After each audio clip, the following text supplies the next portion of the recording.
बिस्मिल्लाहिर्रहमानिर्रहीम अस्सलाम वालेकुम काश्तकार भाई, अगर आप कपास के पौधे के ऊपर फुल गुडी टिंडों की तादाद को बढ़ाना चाहते हैं तो आपको चाहिए कि आप वाइटल का स्प्रे करें।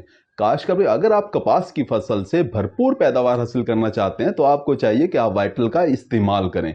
वाइटल क्या है? वाइटल साइबान कंपनी की एक ऐसी प्रोडक्ट है जिसके अंदर एनपीके होता है, यानी नाइट्रोजन, फास्फोरस और पोटाशियम होता है। अब हम जानते हैं कि नाइट्रोजन क्या करता है, पत्तों के अंदर हरियाली लेके आ रहा होता है। जब पत्तों के अंदर हरियाली आती है तो उसका खुराक बनाने का अमल तेज हो जाता है। काशो इसी तरह से फास्फोरस जो है ना सिर्फ पौधे की जड़ों को मजबूत कर रहा होता है, लंबा घना कर रहा होता है, बल्कि फास्फोरस जो है पौधे को रागिब करता है फल फूल की तरफ।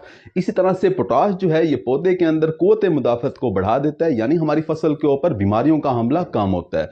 काशो में वाइटल के अंदर ना सिर्फ नाइट्रोजन, फास्फोरस और पोटाशियम होते हैं, बल्कि इसमें कुछ हार्मोन भी होते हैं, प्लांट ग्रोथ रेगुलेटर भी होते हैं, जिससे क्या होता है कि आपके कपास के खेत के अंदर केरे का अमल यानी फुल गुड्डी टिंडे के गिरने का अमल जो है वो कम हो जाता है।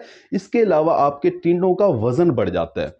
अब वाइटल का इस्तेमाल आपको कब करना चाहिए और कितनी मिकदार में करना चाहिए, इसकी अगर बात करें तो कपास की फसल के ऊपर जब आपकी फसल 50 दिन की हो जाए तो आपको चाहिए कि आप वाइटल का पहला स्प्रे कर दें।